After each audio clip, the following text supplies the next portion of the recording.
নমস্কার। অন্য রাজনীতির গল্পের দর্শকদের সকলকে স্বাগত।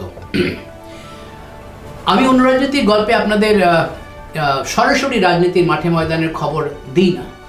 একটু অন্য রাজনীতি মানে পর্দার আড়ালের রাজনীতি, কূটনৈতিক রাজনীতি বা রহস্য, রাজনীতির রহস্য, এইসব নিয়ে আমি আপনাদের সঙ্গে কিছু গল্প নিয়ে আসি, যে গল্পগুলো আপনারা শোনেন, নিশ্চয়ই আপনাদের ভালোও লাগে।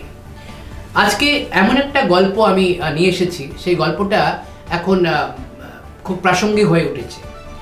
প্রাসঙ্গিক এই জন্য, সম্প্রতি বাংলাদেশ ঘিরে যে ধরনের আলোচনা চলছে, যে ধরনের রাজনীতি চলছে, তার পেছনে কূটনীতি চলছে, সেই কূটনীতির কিভাবে চলছে, কি হচ্ছে, বাংলাদেশ নিয়ে ভারত কি চুপ করে বসে আছে না ভারত কিছু করছে, এইসব নিয়েই গল্পটা। কিন্তু এর গল্পের নায়ক আছে একজন।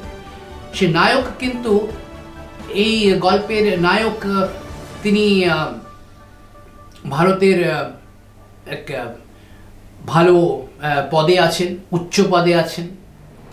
তিনি আবার একসময় গুপ্তচর বৃত্তি করেছেন, তাকে জেমস বন্ড বলা হয়। কে সেই নায়ক, কার কথা আমি বলছি, সেই গল্পই আমি আপনাদের শোনাব। এই গল্পের অবতারণা হচ্ছে এমন একজনকে নিয়ে, যিনি ভারতের গুপ্তচরদের মধ্যে অন্যতম, কিন্তু তিনি আসলে ছিলেন আইপিএস। আসলে তিনি আইপিএস, এবং তার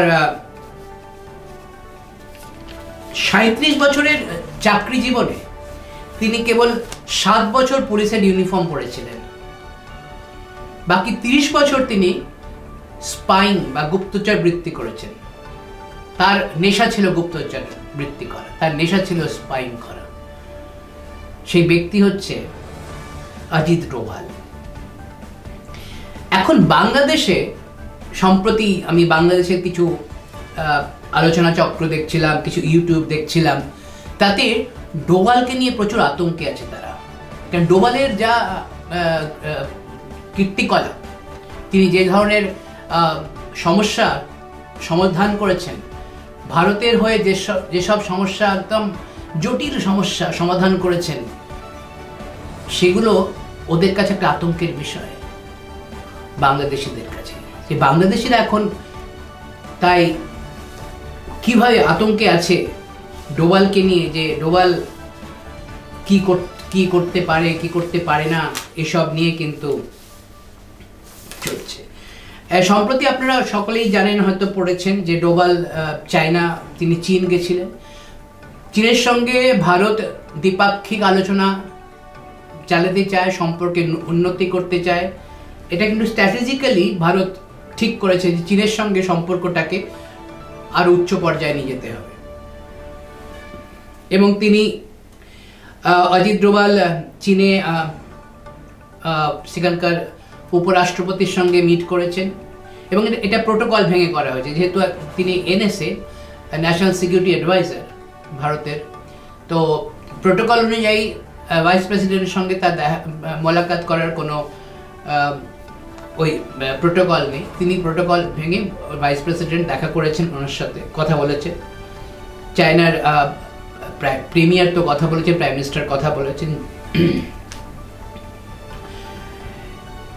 এই যে ভাইস প্রেসিডেন্ট হ্যাং জে, তিনি কিন্তু খুব ইম্পর্টেন্ট, মানে সেকেন্ড ইন কমান্ড চাইনিজ অ্যাডমিনিস্ট্রেশনে তাকে বলা হয়ে থাকে। এবং কারণ মনে করা হচ্ছে চায়নার সঙ্গে রিলেশনশিপটা দু ধরনের কূটনীতি মনে করা হচ্ছে। একটা হচ্ছে যে চায়নার সঙ্গে সম্পর্কে উন্নতি এই জন্য দরকার, কারণ ট্রাম্পকে আসলে ট্রাম্প খুব একটা মানে ভরসাযোগ্য ব্যক্তি, মানে ট্রাম্প মানে খুব ওয়াইল্ড কার্ডগুলো খেলেন। হঠাৎ কিছু একটা উনি খেলে ফেলেন। সেখানে ভারতের বিরুদ্ধে হঠাৎ সকালবেলা উঠে ভারতের বিরুদ্ধে কিছু বললেন, বিকেলবেলা বললেন মোদি খুব ভালো লোক, মানে এই ধরনের ট্রাম্পের ক্যারেক্টার। তো ট্রাম্পকে নিয়ে যত না ভরসা, ট্রাম্প এবং সম্প্রতি আপনারা সবাই জানেন হয়তো যে ইউক্রেন রাশিয়ার যুদ্ধে এটা মনে করা হয়েছে যে ভারত, ব্রাজিল এবং চীন এই তিনটে দেশ কিন্তু এই ইউক্রেন যুদ্ধকে থামাতে বা শান্তি প্রতিষ্ঠা করতে সবচেয়ে অগ্রগণ্য ভূমিকা নিতে পারে। সেক্ষেত্রে এই চীনের সঙ্গে যে দ্বিপাক্ষিক সম্পর্ককে আরো উন্নত করা এবং ডোভালকে সেখানে পাঠানো খুব সিগনিফিক্যান্ট। এবং ডোভাল চীনে বসে বাংলাদেশ সম্পর্কে কি ভাবছেন, চীনকে বাংলাদেশ সম্পর্কে কি ভাবাচ্ছেন, সেটাও কিন্তু বাংলাদেশের আতঙ্কের বিষয়। যাই হোক, আমি ডোভালকে নিয়ে আজকে কিছু কথা আপনাদের কিছু গল্প শোনাবো। কারণ ডোভাল এমন একটা ক্যারেক্টার, যে ক্যারেক্টারটা আমি আপনাদের আগেই বলেছি 37 বছর তার চাকরি জীবনে তিনি 7 বছর কেবল পুলিশ ইউনিফর্ম পরেছেন, বাকি 30 বছর বিভিন্ন গোয়েন্দা হয়ে, বিভিন্ন স্পাই হয়ে, গুপ্তচর হয়ে বিভিন্ন কাজ করেছেন। যেমন পাকিস্তানে একসময় তিনি পাকিস্তানের এম্বাসিতে কাজ করতেন, কিন্তু এম্বাসিতে কাজ যত না করতেন তত তিনি স্পাইং করতেন। সেখানে একটা লাহোরে একটা মাজার আছে, সেই মাজারে তিনি মুসলিম সেজে ঘুরে বেড়াতেন। এবং একটা গল্প উনি নিজেই এই গল্পটা বলেছিলেন যে ওই মাজারে একজন বৃদ্ধ মুসলিম ওখানে দাঁড়িয়ে সে বসে একে দেখতে আমাদের অজিত ডোভালকে। অজিত ডোভাল আবার মুসলিম রিক্সাওয়ালা সেজে সে ঘুরে বেড়াতো। তো তাকে ডেকে সেই বৃদ্ধ বলেছিলেন যে তুমি কিন্তু হিন্দু। তো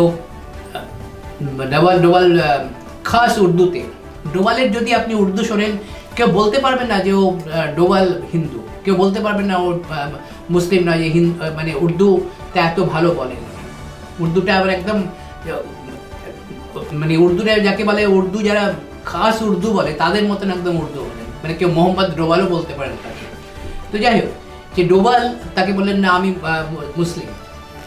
তো বলছে না তুমি, আচ্ছা তুমি চলো আমার সাথে। তো তাকে একটা ওই গলি দিয়ে ঢুকে একটা জায়গায় নিয়ে গেলেন, ছোট্ট ঘরে ঢুকিয়ে বললেন যে তুমি হিন্দু। তো উনি আবার বলছে আমিও হিন্দু। ওর একটা আলমারি খুলে দেখালেন যে তাতে গণেশ, দুর্গা, শিবের মূর্তি আছে। তিনি বলে আমি পুজো করি, কারণ এটা বন্ধ করে রেখে দিই, এখানে আমার সব এখানকার আমার পরিবারকে সবাইকে এরা মেরে দিয়েছে, তো আমি একা এখানে মুসলিম হয়ে রয়েছি। তো ডোভালকে বললেন তুমি হিন্দু। বলছে আপনি কি করে বললেন এ কথা? বলছে তোমার কানে দুটো ফুটো আছে, দুটো কানে ফুটো আছে। তো ডোভালদের যারা, এই গড়ওয়ালের যারা, তাদের এতে প্রথা আছে যে কানে, আমাদের সময় আমাদেরও হয়, পৈতের সময় আপনি কানে ফুটো করা হয়, অনেকে ফুটোতে এখন তো অনেকে দুলো পড়ে, কিন্তু ফুটো করা হয়। সেই ধরনের ফুটো ওই গড়ওয়াল তে একটা প্রথা আছে, যেখানে ডোভাল যেখানকার বাসিন্দা, মানে যেখানকার আসল তার জন্ম, সেইখানকার লোক তিনি। তো ডোভালকে উনি বললেন তুমি হিন্দু। তখন ডোভাল মানতেই হলো। তো ডোভালকে তিনি বললেন তুমি একটা কাজ করো, এটা সার্জারি করে ওই করে নিও, কসমেটিক সার্জারি করে এটা বন্ধ করে দিও, না ধরা পড়তে পারো। তো ডোভালের গল্পটা বলেছিলেন, ডোভালের এখন বোধহয় পরে কসমেটিক সার্জারি করে বন্ধ করে দিয়েছিলেন। তো ডোভালের এই কিটে অনেক অনেক অনেক পালক আছে, মানে এত কাজ উনি দেশের জন্য করেছেন। সেই আমি 70 দশকে যদি মিজো ন্যাশনাল ফ্রন্টে সেই দাঙ্গা, মিজো ন্যাশনাল ফ্রন্ট বা মিজো ন্যাশনাল আর্মি মিজোরামকে আলাদা করে দিতে চাইছিল, সেই সময় লালডেঙ্গা বিশাল তার প্রতাপ, সেইখানে গিয়ে লালডেঙ্গার যে 7 জন কমান্ডার ছিল, সেই 7 জন কমান্ডার মধ্যে 6 জনকে ভাঙিয়ে নিয়েছিল অজিত ডোভাল। তার যে ক্ষুরোদার বুদ্ধি, তার যে কনভিন্স করার ক্ষমতা, তাহলে তিনি 6 জন কমান্ডারকে ভাঙিয়ে নিয়েছিলেন। তারপরে লালডেঙ্গা আত্মসমর্পণ করতে বাধ্য হলো এবং ভারতের সঙ্গে আবার মিলেমিশে কাজ করতে তিনি বাধ্য হলেন। এবং শেষ পর্যন্ত পরে তিনি নির্বাচন হওয়ার পরে তিনি লালডেঙ্গা মুখ্যমন্ত্রীও হয়েছিলেন সেখানকার মিজোরামের সমস্যাটা এইভাবে ডোভাল সমাধান করেছিল। ডোভাল এই যে আমি বলছি না যে 37 বছরের ওরা চাকরি জীবনে উনি 20-25 বছর কেউ জানতোই না ডোভাল বলে কেউ আছে কিনা। ডোভাল লাইমলাইটে তখন এলেন যখন IC-184 হাইজ্যাক হলো আমাদের। আসলে ডোভালের প্রথম যেটা বড় সাফল্য সেটা হচ্ছে উনি যেহেতু উনি পড়াশোনা করেছেন মিলিটারি স্কুলে, দিল্লিতে পড়াশোনা করেছেন, তারপরে ওনার জন্ম গাড়ওয়ালে পাহাড়ে, এবং তিনি প্রথম ইউপিএসসি পরীক্ষাতে তিনি IPS হন এবং তাকে কেরল ক্যাডার দেওয়া হয়। কেরলে প্রথম নতুন অফিসার গেছে, তো সেখানে একটা দাঙ্গা হয়েছিল। কেরলের কন্নুর বলে একটা জায়গা আছে কেরলে, সেখানে দাঙ্গা হয়েছিল। এটা 1971 সালের কথা বলছি আমি। সেই কেরল দাঙ্গে তখন করুণাকরণ হোম মিনিস্টার সেখানে। তো করুণাকরণ ডোভালকে দেখলেন যে ডোভালের মতন একজন ক্ষুরধার বুদ্ধি, তার প্রথম নতুন একজন IPS, তাকে সেখানে পাঠালেন। এবং এই ডোভাল খুঁজে খুঁজে বার করলেন কারা এই দাঙ্গার পেছনে আছে, এবং তাদেরকে তিনি বাধ্য করলেন, তাদেরকে জেলে তো পড়লেনই, তাদেরকে বাধ্য করলেন যে লুট হওয়া মালগুলো যাদের থেকে লুট করেছে তাদেরকে ফেরত দেওয়ার। সেখানে ধন্য পড়ে গেল সব। মানে তখন সেই যে ডোভাল যে কাজটা করলেন, তখন তাকে সোজাসুজি দিল্লিতে নিয়ে আসা হলো।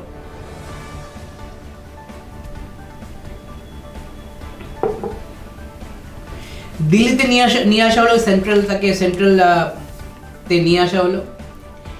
এবং সেই সময় 80s-এ 80 দশকে এবং 90 দশকের যে মাঝখানটা সময়টা ছিল, এখানে পাঞ্জাবে প্রচুর সন্ত্রাসবাদীর তখন খালিস্তানের রমরমা। এবং খালিস্তান মানে বলতে গেলে খালিস্তানের একদম রমরমা চলছে সেই সময়। ভিন্ডানওয়ালে আবার সেখানে একদম যাকে বলে খুনের রাজত্ব করছে না, একে মারা হচ্ছে, দিনের বেলায় বাস লুট হচ্ছে, যাত্রীদের মেরে গুলি করে মারা হচ্ছে প্রকাশ্য রাস্তায়। এরকম একটা রাজনৈতিক পরিস্থিতি, এরকম একটা আইন শৃঙ্খলার অবনতির পরিস্থিতি সে সময় ছিল পাঞ্জাবে। সে সময় অপারেশন ব্লু স্টার হয়, আপনাদের মনে আছে, এবং অপারেশন থান্ডার একটা হয় 1988 সালে অপারেশন থান্ডার হয়, আর 1984 সালে অপারেশন ব্লু স্টার হয়। ব্লু স্টার থান্ডার অপারেশনটা প্রায় এক ধরনের অপারেশন, মানে একই ধরনের। তারা খালিস্তানপন্থী সন্ত্রাসবাদীরা তারা আপনার স্বর্ণ মন্দিরে কবজা করেছিল, স্বর্ণ মন্দির একদম মুক্ত করার জন্য। তখন ডোভাল সেখানে রিক্সাওয়ালা সেজে সেইখানে ওই স্বর্ণ মন্দিরের চত্বরে রিক্সা চালাতেন। কিন্তু স্বর্ণ মন্দিরে না ঢুকতে পারলে তো বুঝতে পারবে না যে কে কোথায় কিভাবে পজিশন নিয়ে দাঁড়িয়ে আছে, কিভাবে ওটাকে মুক্ত করা যাবে।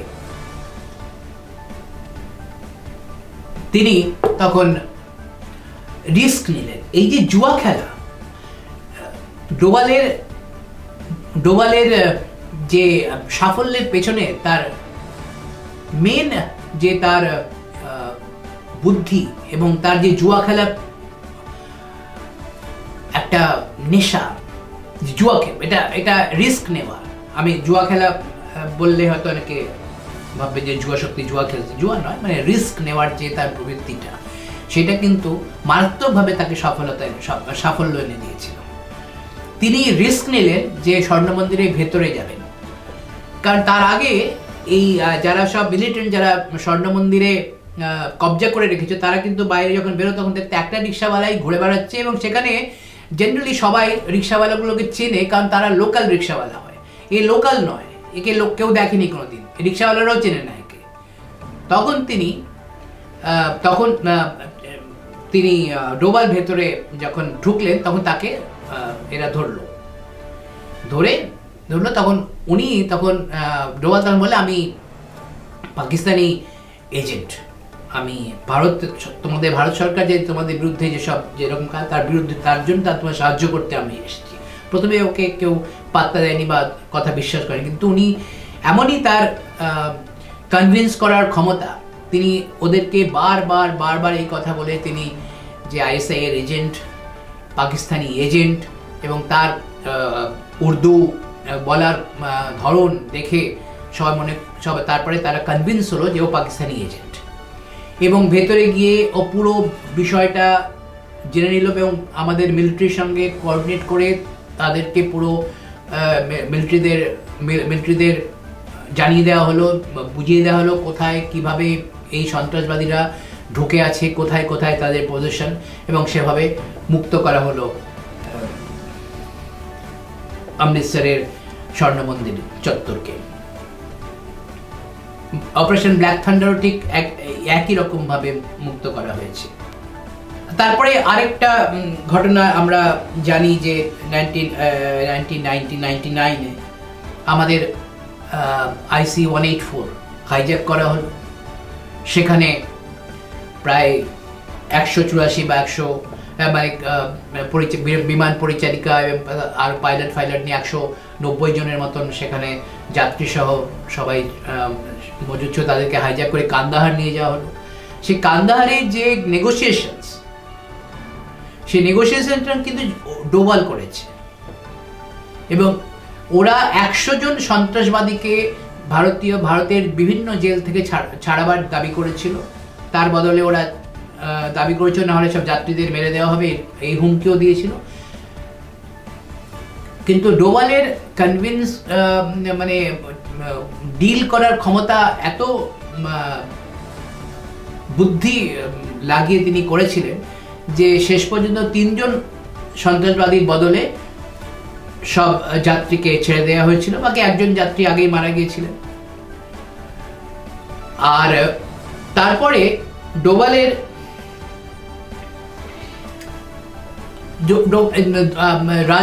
আমরা যদি দেখি ডোভালের এই সব কৃতিত্ব যখন রয়েছে, 2014 যখন মোদি সরকার গড়ে, ডোভালকে ন্যাশনাল সিকিউরিটি অ্যাডভাইজার করা হলো।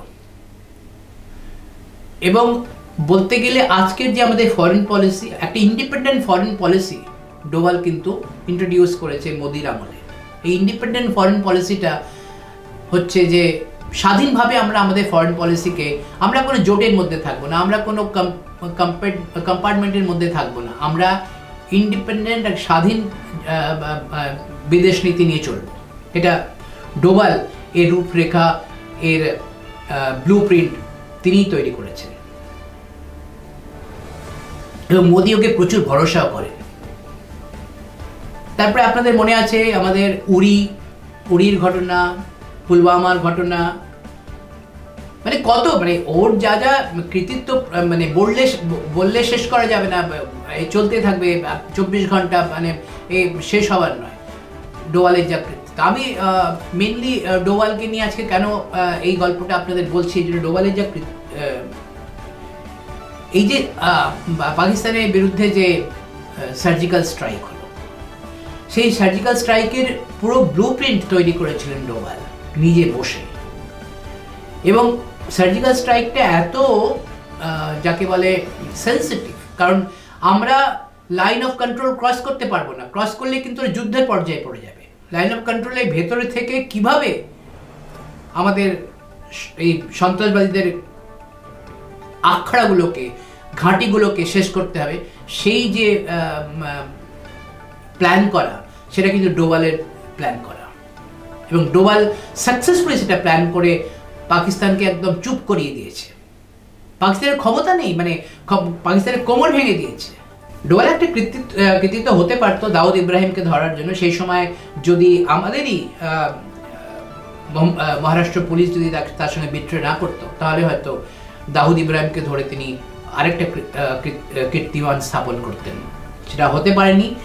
আনফর্চুনেটলি আমাদের ভেতরেই যারা বিভীষণ আছে তারা করতে দেয়নি, মির্জাফর আছে তারা করতে দেয়নি, করতে। আমি আজকে বাংলাদেশে যে ঘটনা ঘটেছে, বাংলাদেশ যেভাবে যে বাংলাদেশে যা চলছে এখন, তাতে বাংলাদেশকে বুঝতে হবে তার বিদেশ নীতি, ভারত বিরোধী বিদেশ নীতি যদি চালাতে থাকে তাহলে কিন্তু ভারত কিন্তু কূটনৈতিকভাবে কিন্তু ভারত অনেক বিভিন্ন দেশের সাথে ভারতের যে আজকের যা পরিস্থিতি, ভারত যে আজকে যে স্ট্যাটাস রয়েছে বিদেশ নীতিতে, তাতে বাংলাদেশের রাজনৈতিক পরিস্থিতি না বদলায়। কারণ ভারত বারবার বলেছে, বাংলাদেশকে বারবার বাংলাদেশের এই সম্প্রতি একটা বৈঠকে, পররাষ্ট্র সচিবের বৈঠকে এটা বারবার বলা হয়েছে যে একটা নির্বাচিত সরকারের সঙ্গেই ভারত ডিল করবে, ফুল এঙ্গেজমেন্টে এই সরকারের সঙ্গে যাবে না। কারণ ভারত মনে করে যে ইউনূস সরকারের কোনো সাংবিধানিক মর্যাদা নেই, দ্বিতীয় কোনো গণতান্ত্রিকভাবে নির্বাচিত নন, জনগণের দ্বারা নির্বাচিত নন। এবং ডোভাল যে চীনে গেছেন, চীনে গিয়ে তিনি কি কথাবার্তা বলছেন, তিনি ভারতের সঙ্গে চীনের সম্পর্ককে এই সময়ে একটা উন্নয়নের দিকে নিয়ে যেতে চাইছেন। তার কারণ আছে, কারণ চীনের বর্ডারটা, চীন কিন্তু যাতে বাংলাদেশের এই ঘটনাতে চীনের যে কিছু ভূমিকা বলা হচ্ছে, ভূমিকা আসলে চীনের কোনো ভূমিকাই নেই। কারণ চীন নাকি মানে আমার যা কিছু ধ্যান ধারণা হয়েছে সব, যে চীন এই বাংলাদেশের এই ঘটনাতে খুব একটা মাথা গলাচ্ছে না। চীন জানে যে ভারতের একটা বিশাল বৃহৎ বাজার, ভারত বাংলাদেশের চেয়ে তার 3 গুণ বেশি বাজার, সেই বাজারটাতে ধরে রাখতে চায়। কারণ চীন এখন যে আমরা চীন বলি, আমেরিকা বলি, যে কোনো দেশ বলি, তারা বাণিজ্যটা বোঝে। দুদেশের সম্পর্ক কিন্তু বাণিজ্যের উপর নির্ভরশীল।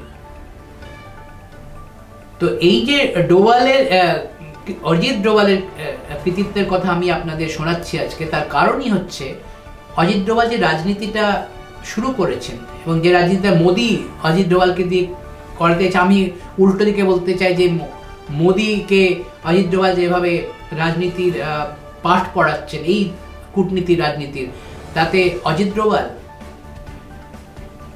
এটা খুব সিগনিফিকেন্স যে অজিত ডোভাল চায়না গিয়ে কি বললেন, এবং আরাকান আর্মির সঙ্গে অজিত ডোভাল কোনো সম্পর্ক স্থাপন করেছেন কিনা। কারাঘুষো এটাও শোনা যাচ্ছে কি অজিত ডোভাল নাকি বাংলাদেশে গেছে, এখন সে খবর আমাদের কাছে জানা নেই। তো যাই হোক, আজকে আমি আপনাদের অজিত ডোভালের কীর্তি এবং তার বাংলাদেশ সম্পর্কে যে ধ্যান ধারণা এবং বাংলাদেশ সম্পর্কে আমাদের দেশের যা ধ্যান ধারণা, সেগুলো শোনালাম, সেগুলো বললাম আপনাদের। তার কারণ হচ্ছে আপনাকে বুঝতে হবে এই রাজনীতিটাতে কিন্তু এই সামনাসামনি রাজনীতির কোনো খেলা নয়। এই রাজনীতি কূটনৈতিক রাজনীতি, এবং এতে হুমকি পাল্টা হুমকির রাজনীতিটা বেশি দিন চলবে না। কারণ আলটিমেটলি বাংলাদেশের লোকেরাও স্বীকার করে, বাংলাদেশের যারা পলিটিশিয়ান, যারা সিরিয়াস পলিটিশিয়ান, তারা এটা স্বীকার করে যে আমি ভূগোলকে বদলাতে তো পারবো না, আমি আমার পড়শিকে বদলাতে পারবো না। এটা আমাদের প্রাক্তন প্রধানমন্ত্রী অটল বিহারী বাজপেয়ীর কথা। তিনি লাহোরে গিয়ে বলেছিলেন যে পড়শিকে বদলানো সম্ভব নয়, বন্ধু বদলানো যায় কিন্তু পড়শিকে বদলানো সম্ভব নয়। যখন পড়শি থাকবে এবং এত বড় একটা পড়শি, তাহলে বাংলাদেশকে বুঝতে হবে যে এই পড়শির কিন্তু বেশি যদি পড়শির বিরুদ্ধাচারণ করা হয়, তাহলে তাদের কপালে দুঃখ আছে, এবং এই দুঃখের কারণ কিন্তু ডোভালও হতে পারে। আজকে আমি এই পর্যন্তই রাখলাম ডোভালের গল্প। আগামী দিনে হয়তো আরও গল্প আপনাদের শোনাবো। যদি আজকের গল্প ভালো লেগে থাকে, অবশ্যই আমাদের চ্যানেলকে লাইক অ্যান্ড সাবস্ক্রাইব করবেন, আর ইনবক্সে কমেন্ট করবেন। সবাই আশা করি ভালো আছেন, ভালো থাকবেন। নমস্কার।